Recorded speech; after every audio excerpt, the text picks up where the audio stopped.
This is Frank Islam, Chairman and CEO of FY Investment Group, and your host of Washington Current Review, where we interview leading voices from business and politics and other areas that impact you, the viewer. Today, our guest is Mrs. Lakshmi Swaminathan. She's into Indian classic dance. So tell us a little bit about yourself and welcome to our show. Thank you, Mr. Islam. You're most welcome. So this type of Indian classic dance that we talked about, is it pretty popular in the United States and as well as in India? If so, why? That's an interesting question. I have to think about if so, why, but I can certainly say that Bharatanatyam is extremely popular, both in India and in the United States. You would find more Bharatanatyam teachers even in Maryland, when we did a kind of a survey to see how many teachers there are and how many students learn, there are more Bharatanatyam teachers than there are teachers in any other given classical Indian style. Yes, that is right. And it is one of the most popular dance forms, even in India. And of course, in United States, you find a lot more people practicing and teaching Bharatanatyam than you would any other Indian classical dance forms. If you want to ask me why, I would be biased, obviously, because I practice and teach Bharatanatyam. Please. And I would probably say because it has all the elements that are essential to really connect with the audience, as I'm sure are other Indian classical dance forms. But there is the right amount of pure dance and technique and the right amount of abhinaya and expression that would hold the attention of an audience. Okay, well this is once again just my opinion, and I am biased. That's your personal opinion. Yes. You talked a little bit about the learning and performing of this Indian classic dance for a long time, since your childhood. Yes. And when did you start teaching? And my other question is, what the teaching experience you have had in the other part of the world, in the different countries? I actually started teaching when I was 15. I distinctly remember this. It was at my parents' 25th wedding anniversary. There were a group of kids there who wanted to learn. So this is a part of your gene. Yeah, I guess. They approached my dance teacher, and because Kalamandalam was a little distance away from where we lived, my dance teacher just looked at them and they said, why don't you just have them go to Lakshmi? And my mother said, isn't she kind of young? Because I was just 15. She said, no, I have confidence in her. So that's when I started. I started with a group of 8 to 10 neighborhood girls learning, and it kind of increased to about 30. Of course, this was at the time that I was... This is when you were 15 years old? Yes. So you got a lot of followers then? Through high school, I'm not sure about that. But yes, it was a very, very interesting experience for me to start teaching at that age. And I was also teaching at Kalamandalam, which is where I received my training. And then I had the opportunity to be sent to the United Kingdom in 1990 by my teacher, who was working in collaboration with an non-profit arts organization called Mritika Arts, based in Coventry, England. And so that was another wonderful experience for me, because it was completely different from how I taught in India. I was young, I was 15. Did the English embrace this kind of dance? I'm sure they do. There are so many dancers in the United Kingdom. But when I taught, yes, we used to perform in different places. We performed at the University of Warwick, I remember, and the audience was very appreciative. And the kind of teaching that we had to do over there was slightly different from India, because this was United Kingdom. The children are taught to question, whereas in India, when we were growing up, we were taught... Yeah, they're suppressed. They're not supposed to be asking. I don't know about suppressed. It's just part of our culture to kind of respect your teacher, and that you don't question someone as to why this is so or what this is so. But that is not the same in United Kingdom or the United States, because children have more freedom in expressing themselves or clearing their doubts. And I find now that it's wonderful, because you're able to... They're exploiting their fullest potential. Yeah, because you're able to explain to them in full detail, especially for the children here, because you're so far away from India, and really, I would say they don't know as much about the Indian myths and legends and stories about various gods and goddesses. As I mentioned, Bharatanatyam is a temple dance. So most of our dances deal with stories or songs on gods and goddesses. And unless you know the story associated with that particular god or the character of that god, you will not be able to portray it appropriately. So it is an interesting experience being a teacher in this country. And I look forward to many more years. How do you promote this kind of a dancing into the American audience as well as to the Indian audience? I actually am also on the roster of artists of Young Audiences, Arts for Learning. This is a national organization for arts and education, and I am on the roster of the Maryland chapter. I used to live in New York, and I was also on the roster of the New York chapter. And we actually perform school assemblies and residencies and performances where we go in. We have, like, when we do school assemblies, we have 45 minutes. I do 2 performances. One is called Rhythms of India, and the other one is called Storytelling Through Dance, Tales of Krishna. So I get to share my dance, my culture. I talk about India, about different aspects of India, about the, Being of course, a the dance great forms. ambassador of India. I just cultural love what I ambassador, do. I cultural love what I do because, as I said, what better thing for me to be able to represent my Indian roots and my culture and bring it and share it with, the children are tomorrow's citizens. No and question we are about going that. into the schools from pre-K through high school. And I've had some kids who have not been exposed to anything Indian. And they just loved Indian dance. I had one teacher come up and tell me, that boy is very shy.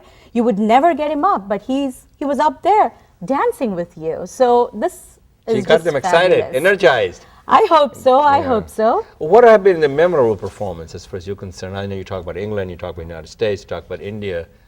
So which one do you, that you cherish and you used to have a fond memories of those? Well, if you're talking about the United States, we've been fortunate enough to do several performances. We actually had the honor of, a couple of my students had the honor of performing for the White House Diwali celebrations. I was there. In November 2010, maybe you saw them. Yeah, I was there. That was the year when our president was in India, and we had Right. our vice president, Mr. Joe Biden, join us. Oh, okay. And then we've performed at the National Immigration Conference for their New American Street Festival, Okay. organized by the Maryland Governor's Office of Community Initiatives. We've performed several times for the Walter Reed National Military Medical Center. Oh, that's the wonderful thing to Yeah, do. and also performed several times for the Maryland Governor's Office on Asian and South Asian. Yeah, South Asian Pacific Islander. Right. affairs. AAPI. And for the Interfaith Conference at National Cathedral, we have performed several times, 6 years, I believe, in a row at the National Cherry Blossom Festival. This is how you promote, propagate your message. I hope so, yes. And we also do several shows locally. I mean, we have performed several times at Celebrate Fairfax Festival. So it's not just in Maryland, but we also perform quite a bit in Commonwealth of Virginia. Yes, and in DC. So within the tri-state area, as So much what as has been we the can. response from the community? Tremendously Tremendous positive, feedback. yes. We've had very good feedback from most of the places where we have performed. We've had several people in the audience come up and tell us how much they have appreciated getting a glimpse into the Indian culture and dance. And from my school performances, as I mentioned to you, several children have come up and said how much they enjoyed learning about Indian dance. And of course, from the Indian community, we've been featured quite a few times in the local newspapers. So if somebody wants to get into this kind of dance, how they get hold of you, and to tell us a little bit to the audience that they can contact you. Well, you could look at our website, www.natananjali.com, NATANANJALI.com. Or I guess if you Google me, Lakshmi Swaminathan. Lakshmi Swaminathan, that's what you have to Google in order for you to engage her. And if you're interested in this kind of Indian classic dance, right. What advice would you give it to the young person who's trying to get into this Indian dancing, what classic dance, and what advice do you give to the audience? Young person, who's the next generation. Next generation, well, if you are trying to learn this dance form just to be in touch with your Indian culture and heritage, that's a wonderful way to stay connected to your roots. But whatever you do, discipline, hard work will get you places, not just in Indian classical dance and anything else. And if you want to become a dancer or a dance teacher over here, the same holds true once again. Discipline, hard work, follow your dream, live your passion, and whatever you want will come your way. My goodness, so aim high, work hard, and pursue your dream. Yes, absolutely. This is how you're going to realize you have a you embody the American dream. So this is what you want to promote that message to the others as well. Yes, absolutely.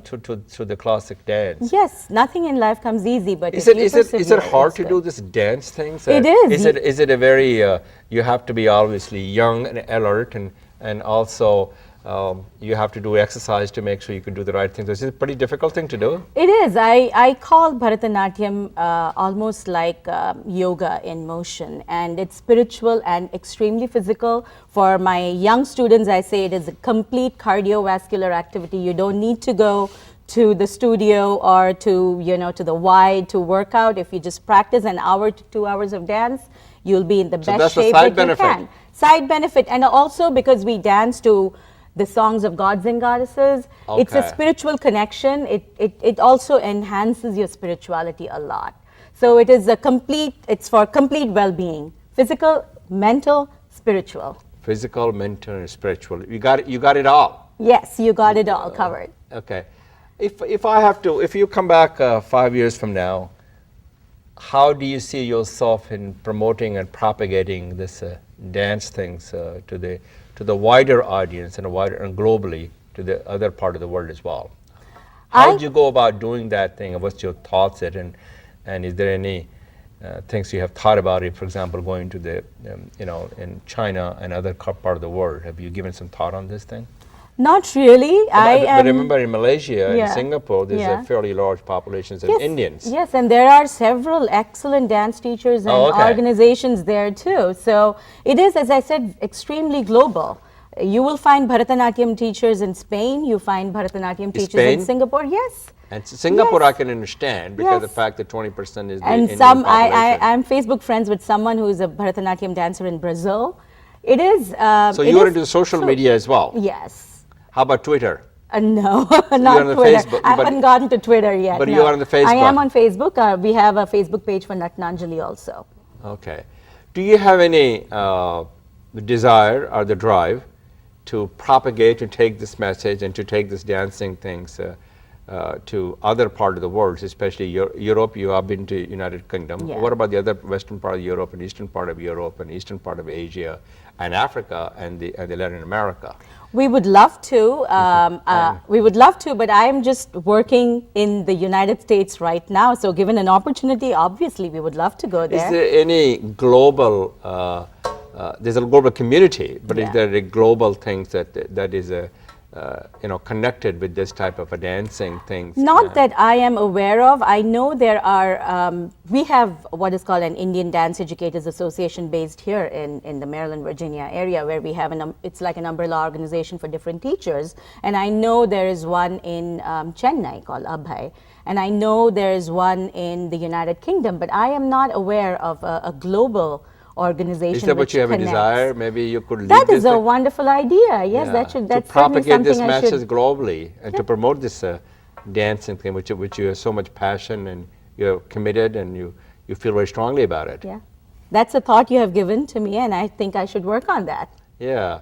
So, do you do anything else besides the dancing thing in your life? Besides, you probably got a kids to take care of that, and a husband to take care of that, and cooking and all these other things. I do. But obviously, you have a very busy schedule because the dancing. You go every day to the dancing school. I'm lucky in that I have the dance studio operated right out of my basement. So my home is my studio, or my studio is my home. So all you have to do is just walk. Yes, just walk down the stairs. And the student comes there? They come there, yes. And on a typical day, Mr. Swaminathan, how many people do you get, and how long this process and this thing, the exercise lasts? It is very challenging in the sense that, we teach primarily children and they are in school. So we have to wait for them from when they get back from school. So normally I start my classes from 4 and go all the way up to 9. So when they do the homework? They are only there for an hour, right? Okay, Their class is only an hour. I have hour-long classes that I start at 4 and go on until 9. Okay. Sundays are my busiest days, actually, because, obvious reasons, parents can bring their children.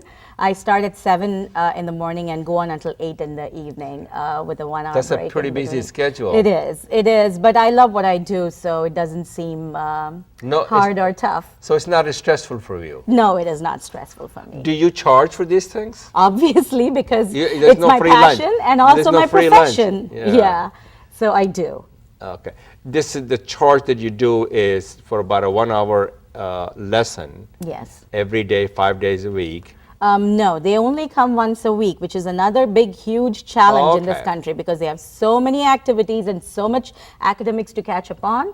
So most of my girls only come once a week, except for my Arangetram girls, those who are going to be performing their solo dance debuts. They come 2 times a week or 3 times a week, depending on where they are in their practice schedule. So would you say that your parents instill in you the love of this wonderful dance? Oh, And you said you started absolutely. out with 15 years old and your mom encouraged you. This is how you got in? Absolutely. You know that there was a stigma attached with Bharatanatyam. So my mother was not allowed to learn this dance. So she really wanted a girl badly and waited for me to be born. When I was 3, she took me to my teacher. Okay. And but my teacher said she's way too young. It has been brewing in her mind for a long time. Yes. So I started at 4. So it is something, it's a way of life for me. I don't know anything else. You do not know anything else. Yes. Well, thank you very much for coming here and sharing your views, your vision to our audience. And thank you very much. And hopefully, as you move forward, you'll prosper. You'll be able to promote this message to the wider audience. Thank you, Mr. Islam, for having me, and I hope the viewers got a little bit of glimpse into my life and what makes me who I am and my passion for dance. Thank you for your good wishes, too. Sure, bye-bye. Thank you very much. This is Frank Islam wishing you a great week, and thank you for watching.